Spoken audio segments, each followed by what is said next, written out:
Chào cả nhà, không nên xem chùa đâu đó. Nhớ đăng ký, like, comment để ủng hộ team nha. Mở khóa Face ID không thành công 3 giờ sáng. Tôi nghe thấy điện thoại tôi để trong phòng khách để sạc. Đã gửi lời nhắc bằng giọng nói. Tóc tôi dựng đứng ngay lập tức. Tôi luôn có một thói quen. Sạc điện thoại di động trước khi đi ngủ nhất định phải để ở phòng khách. Mở khóa khuôn mặt không thành công. Tôi nghe thấy gợi ý này một lần nữa. Để chăm sóc tốt hơn cho bà ngoại 80 tuổi và bà ngoại bị bệnh Alzheimer nhẹ. Cửa của tôi luôn mở. Lúc đầu tôi nghĩ điện thoại của tôi bị hỏng. Nhưng tôi nhanh chóng nhận ra không phải. Bởi vì tôi nghe thấy tiếng người thở hổn hển. Rất nhẹ. Nhưng tai tôi vẫn bắt được rõ ràng. Lúc này tim tôi đập rất nhanh. Mồ hôi lạnh từ từ thấm ra từ lưng tôi. Một ý nghĩ rõ ràng hiện lên trong đầu tôi. Có người vào nhà tôi. Có thể là ai? Hay là một tên cướp? Bất kể là cái nào, tôi hy vọng hắn có thể biết khó mà rút lui. Ở nhà không có nhiều tiền mặt. Tất cả tiền đều ở trong Alipay của tôi. Nhưng rõ ràng hắn vẫn đang cố mở khóa điện thoại của tôi. Tôi nắm tay nắm chân xuống giường, lặng lẽ thò đầu ra cửa. Khoảnh khắc này tôi mở to mắt. Tôi thấy một người phụ nữ rất cao, đứng trước bàn nơi tôi để điện thoại. Cúi đầu xuống. Cơ thể vặn vẹo thành một vòng cung kỳ lạ, kéo dài cổ. Và điện thoại của tôi liên tục gửi gợi ý mở khóa khuôn mặt không thành công. Mồ hôi lạnh căng thẳng của tôi đã toát ra hết rồi, tóc dài lắm. Đống bừa bãi trên vai như cỏ dại. Có vẻ như đã lâu rồi không chải chuốt. Khóa cửa nhà tôi là khóa chống trộm. Không có camera ở hành lang, nhưng chưa bao giờ có bất kỳ vấn đề gì. Làm thế nào mà người phụ nữ này vào được đây? Lúc này tôi thấy cửa nhà vệ sinh chuyển động một chút. Tôi cảm thấy gió yếu ớt. Rõ ràng là cửa sổ nhà vệ sinh không đóng. Nơi chúng tôi sống, cửa sổ nhà vệ sinh hướng ra lối đi công cộng bên ngoài. Người phụ nữ đó chui vào từ nhà vệ sinh. Phòng của bà tôi ở ngay cạnh phòng tôi. Trong lòng tôi đang cầu nguyện. Bà ngoại không muốn đi vệ sinh vào nửa đêm. Nhưng lời cầu nguyện của tôi không có hiệu lực. Tôi nghe tiếng bà ngoại ra khỏi giường. Cổ của người phụ nữ đột nhiên rút lại. Hắn quay đầu lại. Tôi trốn sau cánh cửa, thở hổn hển. Khoảnh khắc đó, tôi thấy rồi, người phụ nữ đang cầm một con dao sắc bén. Tôi là một phóng viên bình thường, bà ngoại đã 80 tuổi rồi. Chúng tôi căn bản không thể đánh bại được sức mạnh đó. Người phụ nữ mạnh mẽ, nhưng điện thoại của tôi vẫn ở trước mặt người phụ nữ đó. Cửa bên cạnh mở ra, tôi nghe tiếng bước chân của bà tôi. Tầm nhìn của bà trong bóng tối không tốt lắm. Rõ ràng bà đã nhìn thấy người phụ nữ đó. Nhưng bà ấy nghĩ đó là tôi. An Hân, tại sao con đi giày bên ngoài vào ban đêm? Con vừa đi làm về à? Tôi nghe thấy tiếng bà ngoại. Trong lòng tôi điên cuồng hét lên bà ngoại. Không phải tôi. Đừng tới gần cô ta. Bà ơi, về phòng đi. Người phụ nữ đó di chuyển. Mặc dù tôi không thể nhìn thấy, nhưng tôi nghe thấy tiếng bước chân.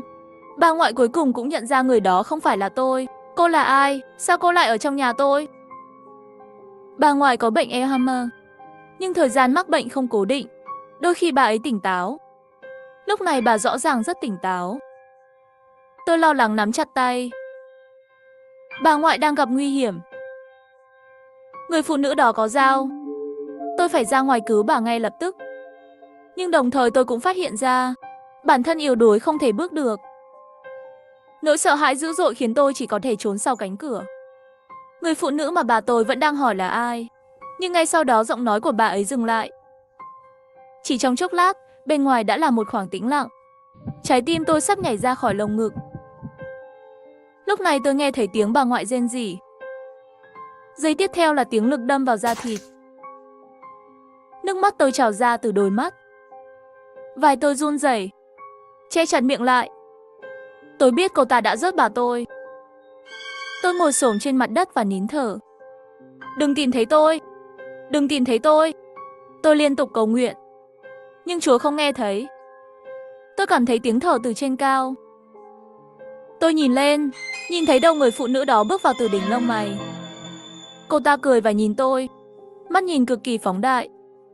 Tôi có thể nhìn thấy vệt máu đỏ trong mắt cô ta, như mạng nhện. Tôi hét lên kinh hoàng. Người phụ nữ giơ dao lên cao và lao vào tôi. Tôi cảm thấy một cơn đau nhói. Nhưng khoảnh khắc tiếp theo, tôi bất tỉnh. Tôi giật mình tỉnh dậy. Đồng hồ trên tường đúng 3 giờ. cả những gì vừa rồi có phải là một giấc mơ? Ngay khi tôi nghĩ đó chỉ là một cơn ác mộng khủng khiếp, tôi nghe thấy phòng khách truyền đến khiến tôi sợ hãi, âm thanh lạnh thấu xương, mở khóa khuôn mặt thất bại. Nhiều người thích ngủ với điện thoại di động, và thói quen của tôi là để điện thoại trong phòng khách để sạc. Bây giờ, một người phụ nữ đang cố gắng mở khóa điện thoại của tôi. Ngay khi tôi nghĩ đó chỉ là một cơn ác mộng tồi tệ, tôi nghe rồi, phòng khách, âm thanh truyền đến khiến tôi rùng mình. Mở khóa khuôn mặt không thành công, tôi đột nhiên ngồi dậy. Đây không phải là mơ, mọi thứ đều có thật. Nhưng không biết tại sao, tôi trở về rồi, trở lại 3 giờ sáng, khoảnh khắc này. Có lẽ đây là ông trời cho tôi một cơ hội. Tôi nắm chặt tay. Tôi phải cứu bà tôi và chính tôi. Tôi nhìn đồng hồ trên tường. 1 phút nữa bà ngoại sẽ dậy đi vệ sinh. Tôi phải tận dụng phút này. Vào phòng bà ngoại, ngăn bà ấy ra. Tôi lặng lẽ thò đầu ra. Người phụ nữ vẫn đứng đó, đưa cổ ra và cố gắng mở khóa điện thoại của tôi. Tôi muốn bước chân, nhưng nỗi sợ hãi khiến tôi do dự. Tôi nhìn xuống đồng hồ báo thức, chỉ còn 30 giây. Khoảnh khắc này tôi đã lấy hết can đảm. Tôi nhanh nhất có thể bước sang một bên vào phòng bà ngoại. Lại khóa cửa trái tay. Bà ngoại vừa chuẩn bị xuống giường.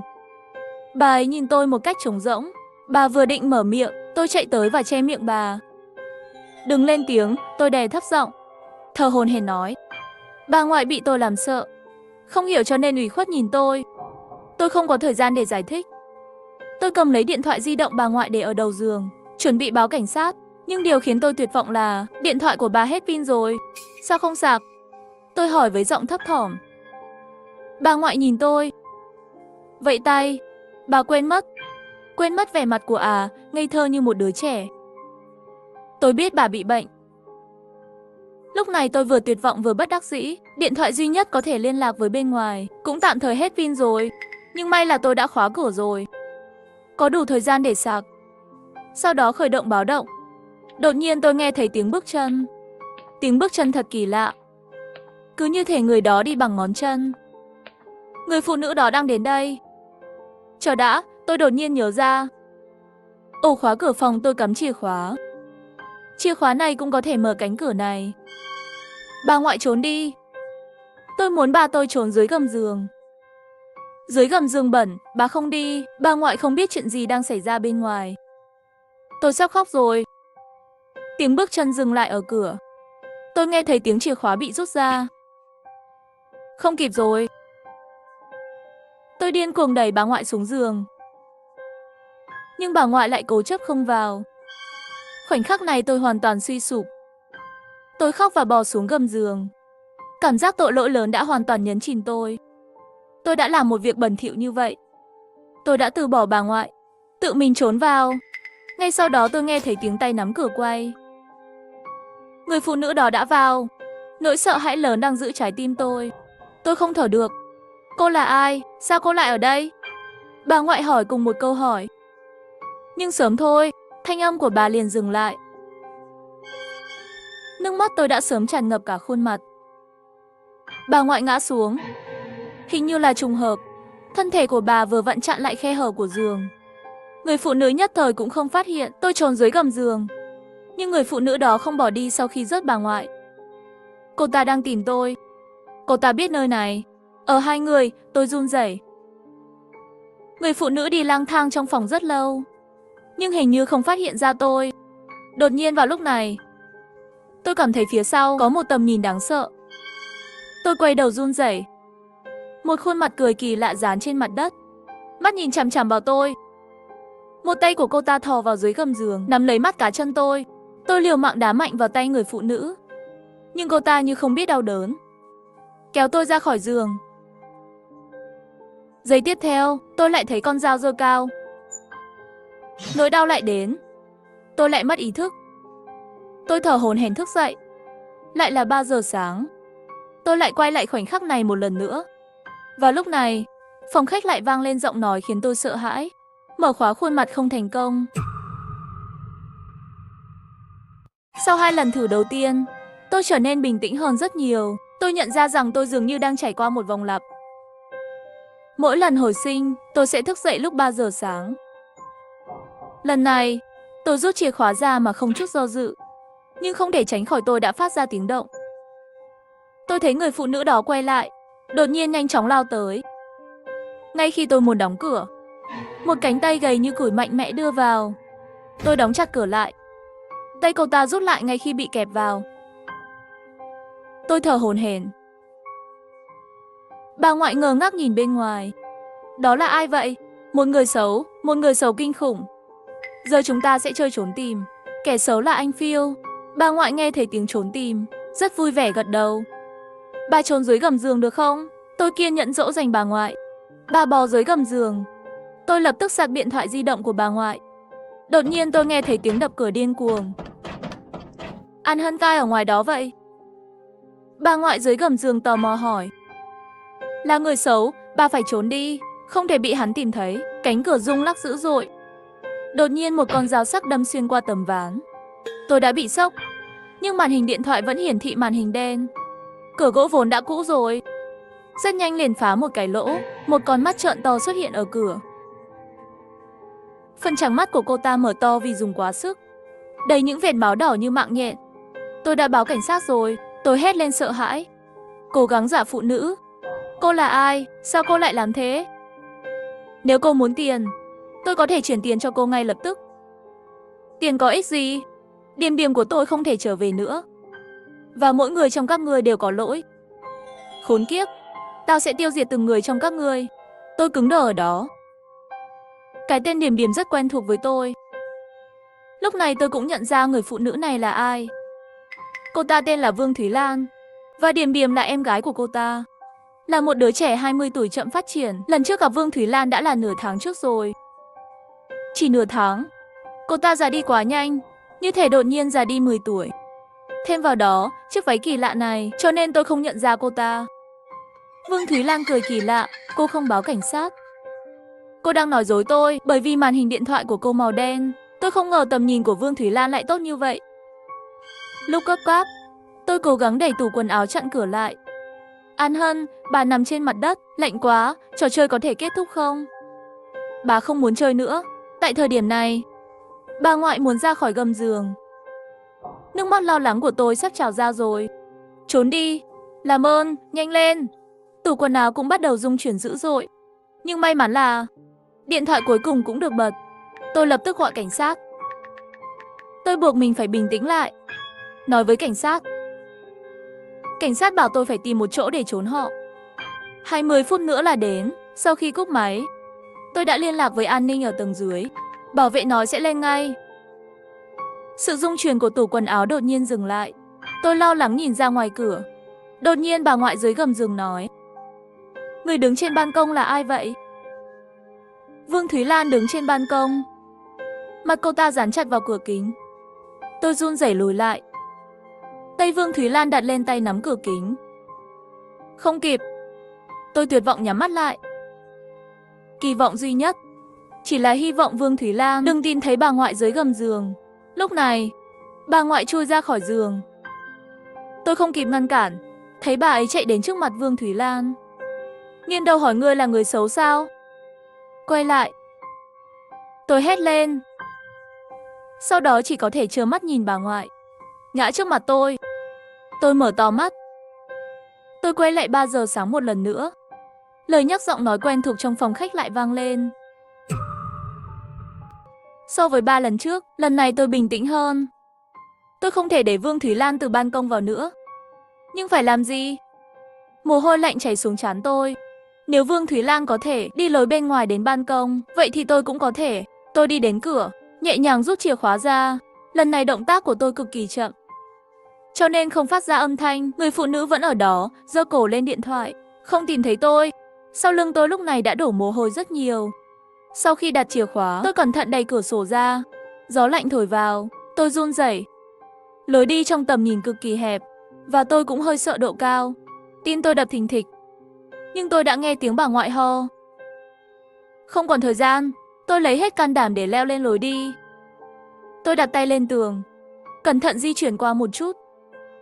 Cuối cùng tôi cũng đến được ban công. Bà ngoại vừa chuẩn bị xuống giường, ngạc nhiên khi thấy tôi muốn nói chuyện. Tôi ra hiệu cho bà ấy nhanh chóng đóng cửa lại. Tôi vẫn dùng lý do trốn tìm để bà ngoại trốn dưới gầm giường, sau đó sạc điện thoại. Lần này mọi thứ dường như diễn ra tốt đẹp. Trong phòng khách vang lên tiếng bước chân đi lại. Âm thanh đến gần căn phòng chúng tôi đang ở. Ngay cả khi chúng tôi không tạo ra bất kỳ âm thanh nào, cô ta vẫn đến đây. Tôi lo lắng bóp chặt điện thoại, đã gọi báo động và bảo vệ. Tôi dùng tủ quần áo để chặn cửa lại. Lần này rất nhiều thời gian. An ninh đến đây nhanh nhất có thể. Mất khoảng 3 phút. 3 phút là đủ. Mở cửa, giọng nói của Vương Thúy Lan vang lên. Tôi không lên tiếng, nhìn chằm chằm vào thời gian trên điện thoại. 1 phút nữa, an ninh sẽ đột nhập. Bà tôi và tôi sẽ sống sót. Cuối cùng tôi cũng nghe thấy tiếng bảo vệ bên ngoài đập mạnh vào cửa. Cánh cửa rơi xuống đất. Tôi hét lên, tôi ở đây. Bên ngoài nhanh chóng có tiếng đánh nhau dữ dội. Nhân viên bảo vệ của khu phố là một người đàn ông rất cao lớn. Vương Thúy Lan hiển nhiên không phải là đối thủ của anh ta. Cô Đinh, cô ta đã bị tôi làm ngất rồi. Trái tim tôi nhảy lên cao cuối cùng cũng rơi xuống. Thở ra nhẹ nhõm. Bà ơi, bà có thể ra ngoài. Kẻ xấu đã bị chế ngự. Bà ngoại chậm rãi bò ra ngoài. Ngay khi tôi chuẩn bị mở cửa, bà ngoại nắm lấy tay tôi. Bà mở to mắt, đầu đầy mồ hôi lắc đầu với tôi. Tôi nghi hoặc nhìn bà. Cô Lâm, ở đây có dây thừng không? Tôi sẽ trói cô ta bằng dây thừng. Có, tôi sẽ ra ngoài tìm cho anh. Tôi vội vàng nói. Nhưng bà ngoại lần này vô nắm lấy cánh tay tôi bằng cả hai tay. Da mặt bà không ngừng run rẩy. Tôi chưa bao giờ nghĩ sức lực của bà sẽ lớn như vậy. Bà ơi, bà bị làm sao thế? Tôi cũng cảm thấy có gì đó không ổn. Cô Lâm, tôi không tìm thấy sợi dây. Cô ta hình như sắp tỉnh lại rồi. Cô có thể ra ngoài tìm giúp tôi không? Tiếng bảo vệ lại vang lên. Gặp bà ngoại thật sự phản ứng mạnh mẽ. Tôi từ bỏ ý định mở cửa. Dây thừng ở trong tủ để vào cửa. Anh mở cửa là có thể nhìn thấy. Sợi dây này, đó là dây thoát hiểm khẩn cấp mà mọi người thuê nhà sẽ gửi. Nhưng bên ngoài không ai trả lời tôi. Tôi nhắc lại lần nữa. Sợi dây ở ngay tủ để vào cửa. Sự im lặng chớp chốc bên ngoài. Tôi mơ hồ cảm thấy có gì đó không ổn. Đặt tai lên cửa. Đột nhiên con dao đâm xuyên qua cửa. Nó ở ngay trên tai tôi. Chỉ vài cm thôi. Thật tiếc là vị trí sai rồi. Tôi nhìn thấy đôi mắt to quá xuất hiện ở cửa. Nhưng bên ngoài lại phát ra tiếng nói của bảo vệ. Vương Thúy Lan có thể bắt chước giọng nói của người khác. Ý nghĩ này lóe lên trong đầu tôi. Khi tôi nhớ ra một đêm đi làm về 1 tháng trước, tôi từng gặp Vương Thúy Lan trong khu phố.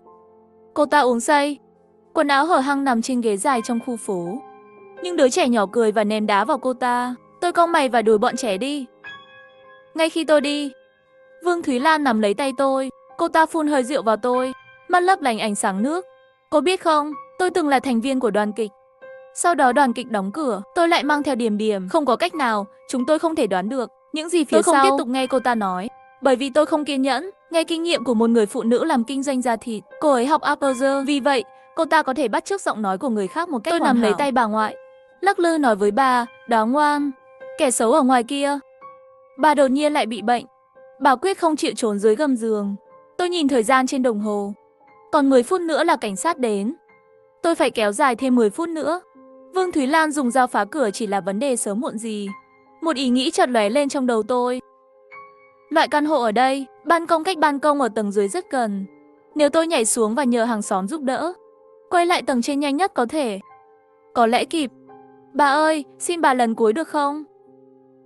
Tôi run rẩy nắm lấy tay bà ngoại. Cầu xin bà ấy trốn dưới gầm giường. Lần này bà ngoại đồng ý.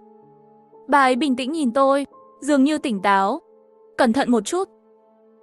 Nói xong câu này đi, bà ngoại chui xuống dưới gầm giường. Tôi hít một hơi nhanh chóng mở cửa ban công. Gió mạnh và lạnh. Tôi sợ, nhưng tôi không còn thời gian để sợ nữa. Bà ngoại đang đợi tôi. Tôi nhảy xuống ban công dưới nhà. Nhưng tôi không đứng vững. Tôi nghe rõ. Xương ở mắt cá chân của tôi phát ra tiếng lách cách. Đau dữ dội. Tôi không thể quan tâm đến nỗi đau nữa. Tôi vấp phải cánh cửa ban công. Phát ra tiếng kêu cứu tuyệt vọng. Trong phòng ngủ có người. Dưới ánh trăng bên ngoài, tôi thấy 2 người nằm trên giường. Hình như đang ngủ say. Cứu tôi. Tôi điên cuồng vỗ cánh cửa. Một trong số họ nghe thấy, bởi vì tôi thấy anh ta vất vả, xoay đầu cực kỳ chậm. Nhưng ngay lúc này, tôi cũng thấy rõ rồi, trên người họ toàn là máu. Toàn thân tôi cứng đờ tại chỗ. Anh ta cố gắng giơ tay về phía tôi, môi run vài cái. Một ngụm máu lớn phun ra từ miệng. Ngay sau đó thân thể anh ta rút ra mấy cái. Không di chuyển nữa, anh ta chết rồi. Vương Thúy Lan đã rước người hàng xóm dưới lầu của tôi trước, rồi lên đây. Tôi biết tại sao cô ta rước chúng tôi. Người trong xóm đều không thích Vương Thúy Lan, đặc biệt là phụ nữ và người già trong cộng đồng, bao gồm cả tôi. Vương Thúy Lan sống ở tầng 213, nhà cũng là thuê. Đôi khi trong thang máy, tôi sẽ thấy cô ta nắm tay những người đàn ông khác nhau. Lúc này tôi đều sẽ âm thầm tránh né.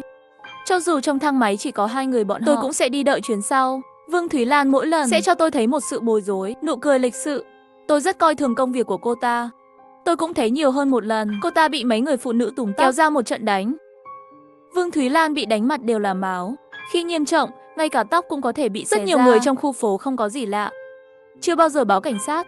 Họ cảm thấy đây là Vương Thúy Lan xứng đáng nhất. Tôi cũng từng thấy cô ta đưa Điềm Điềm đến bệnh viện. Là một cô gái 20 tuổi, Điềm Điềm thực sự rất đẹp. Cô ấy thường cười với tôi. Nhưng Điềm Điềm đã chết 1 tháng trước. Kẻ giết người là tất cả mọi người trong khu phố của chúng tôi. 1 tháng trước, lúc 3 giờ sáng, có một đám cháy trong khu vực. Nơi xảy ra hỏa hoạn là nơi Vương Thúy Lan và Điềm Điềm sống. Hôm đó Vương Thúy Lan không về. Điềm Điềm ở nhà một mình. Cô ấy chán nản liền bắt đầu chơi cùng bật lửa, vô tình đốt rèm cửa. Điềm Điềm chắc sợ lắm. Cô ấy không hiểu, phải sơ cứu. Lửa lan rất nhanh. Hàng xóm bên dưới ngửi thấy mùi khói rất nồng. Hắn gọi cảnh sát. Xe cứu hỏa 10 phút nữa sẽ đến cổng khu vực. Nhưng họ nhanh chóng gặp phải vấn đề. Đường trong khu phố rất hẹp.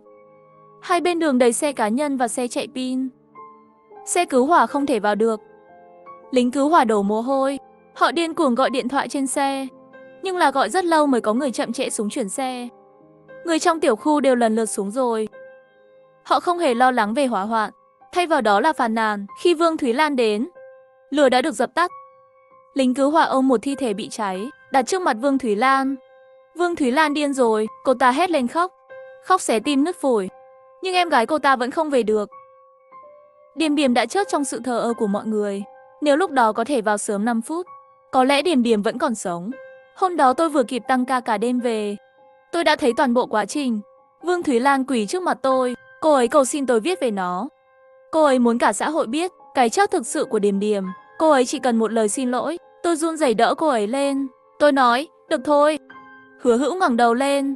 Tôi nghe thấy giọng nói của Vương Thúy Lan từ trên cao truyền đến. Tôi ngẩng đầu lên, đồng tử co lại dữ dội một chút. Bà ngoại bị Vương Thúy Lan đè lên lan can ban công. Vương Thúy Lan kề dao vào cổ bà. Tôi suy sụp rồi. Vương Thúy Lan, tôi có tội. Nhưng bà ấy không làm gì cả. Bà ấy bị bệnh Alzheimer, bà không biết gì cả. Tôi khóc và hét lên. Vương Thúy Lan nghiêng đầu, khuôn mặt vốn còn có mấy phần xinh đẹp của cô ta, giờ đây trông như một bà già 60 tuổi. Các người chết tiệt, mọi người trong khu phố này đều đáng chết. Vương Thúy Lan hét mạnh. Các người đã rớt Điềm Điềm của tôi. Vương Thúy Lan đột nhiên nhìn chằm chằm tôi quỷ dị cười lên. Tại sao cô không công bố vấn đề này? Cô đã hứa với tôi, cô có thể giúp.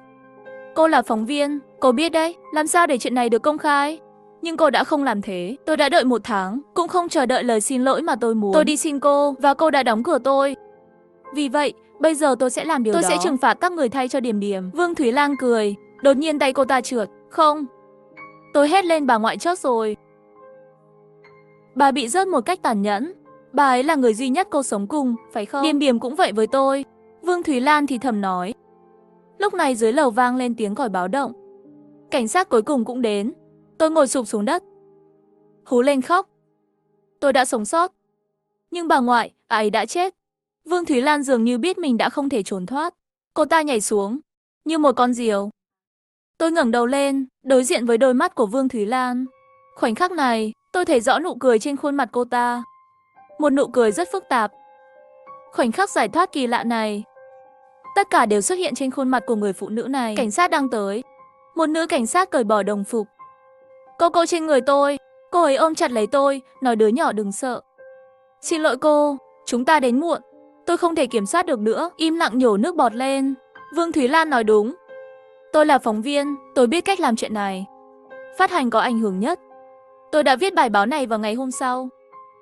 Khi tôi cầm báo cáo này cho lãnh đạo xem qua, anh ta lại nhẹ nhàng đánh mất một câu. Tiểu Hứa, cô đã thực tập ở đây mấy tháng rồi. Tôi sửng sốt. Có 4 thực tập sinh đi cùng tôi. Và tôi là người có trình độ học vấn bình thường nhất.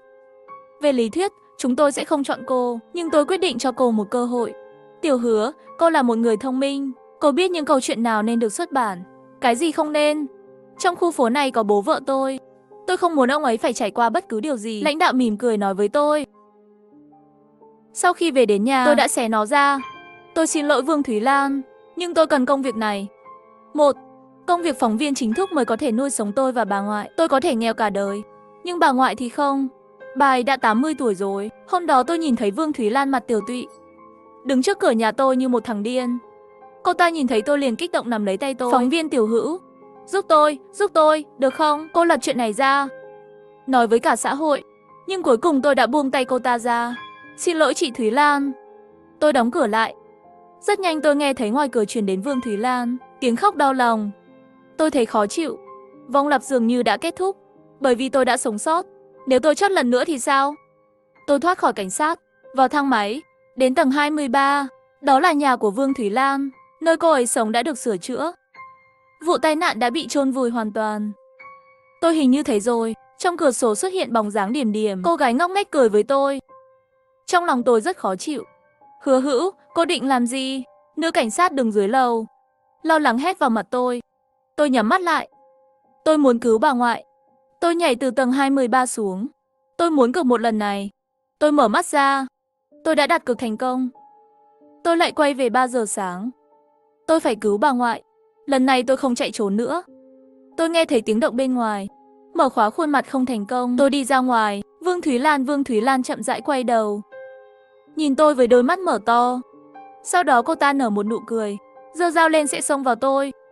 Vương Thúy Lan, xin lỗi. Tôi run rẩy nói. Vương Thúy Lan ngồi xổm tại chỗ. Cô ta đang nhìn tôi.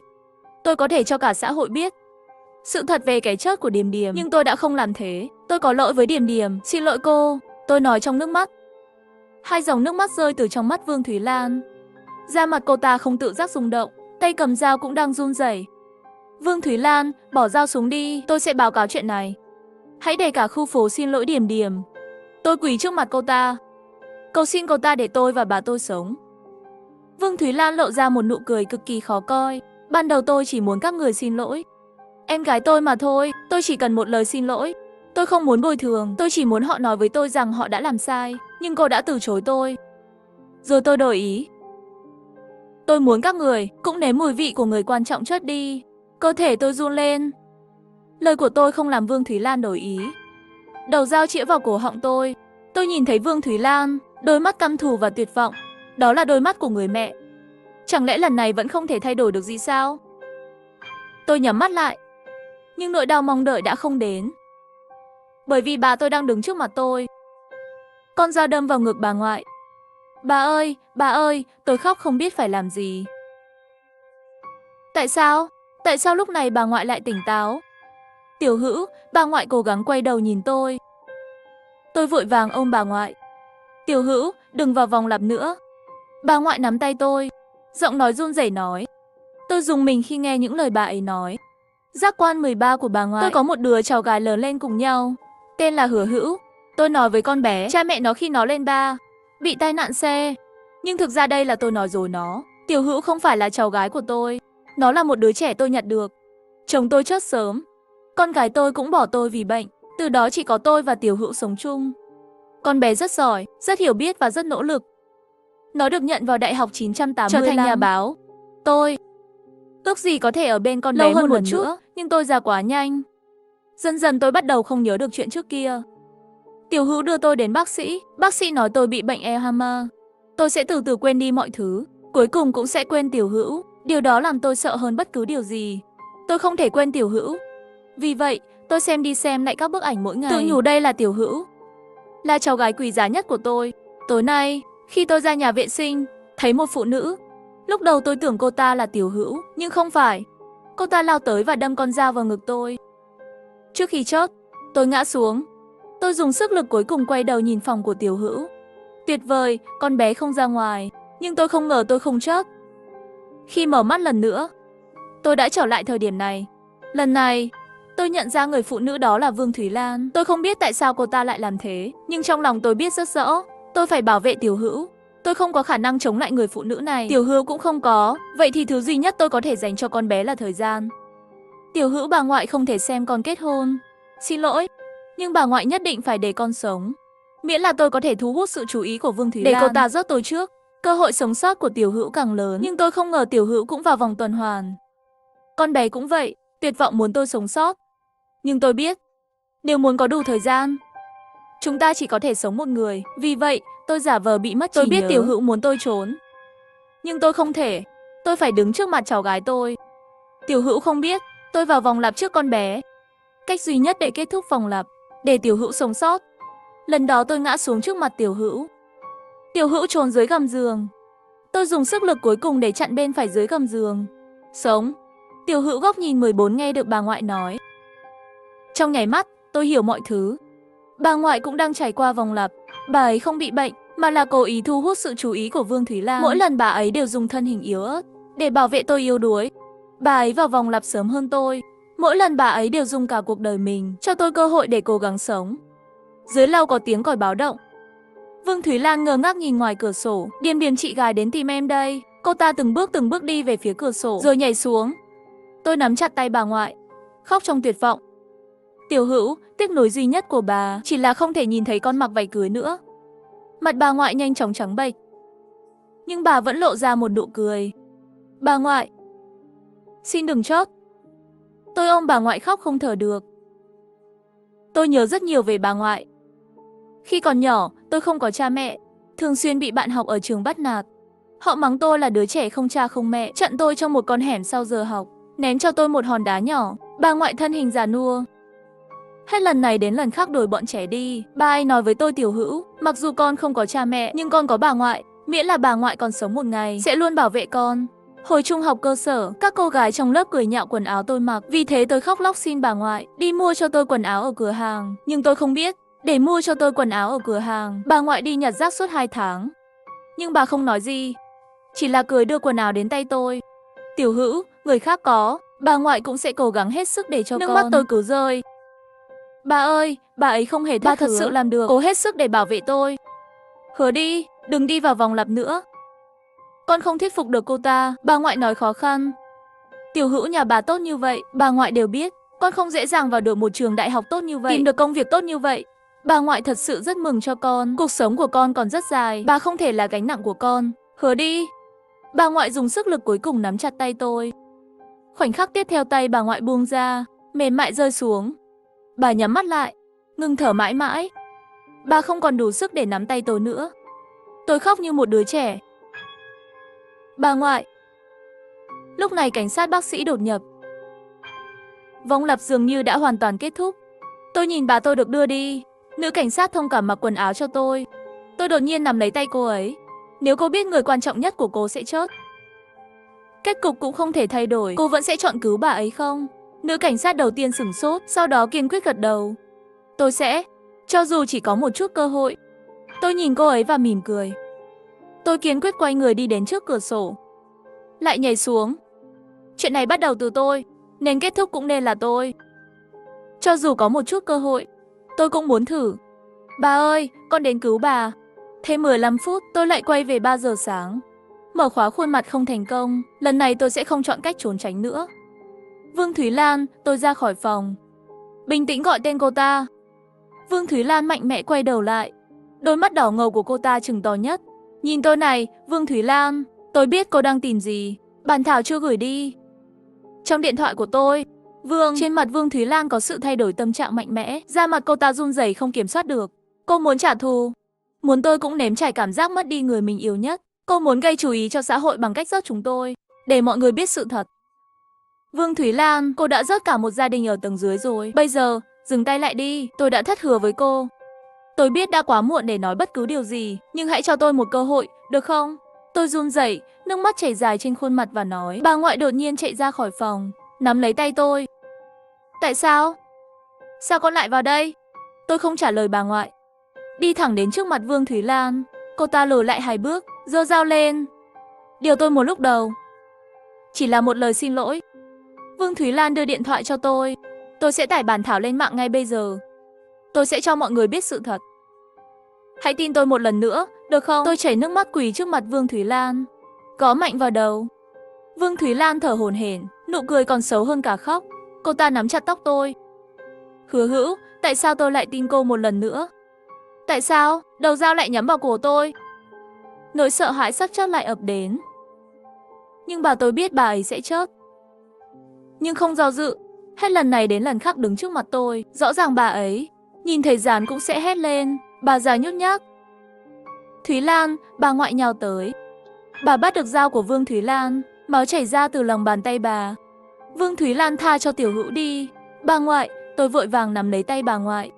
Lòng bàn tay bà đã chảy máu rồi. Vương Thúy Lan nhìn chúng tôi rất lâu. Cuối cùng cô ta bỏ lại con dao trong tay, khóc lớn. Dưới lầu có tiếng còi báo động. Tôi cầm điện thoại lên, bản thảo sẽ luôn được lưu trong hộp nháp. Gửi đi rồi. Chị Thúy Lan, rất nhanh, mọi người sẽ biết về Điềm Điềm. Vương Thúy Lan ngẩng đầu lên, mệt mỏi nhìn tôi một cái. Cô ta lảo đảo đi đến cửa sổ. Tôi muốn ngăn lại đã muộn rồi. Bóng dáng Vương Thúy Lan biến mất trước cửa sổ. Cảnh sát bác sĩ đột nhập. Vòng lặp kết thúc rồi. Tôi ôm bà ngoại, khóc như một đứa trẻ. Hoàn văn, cái tiếp theo còn tuyệt vời hơn.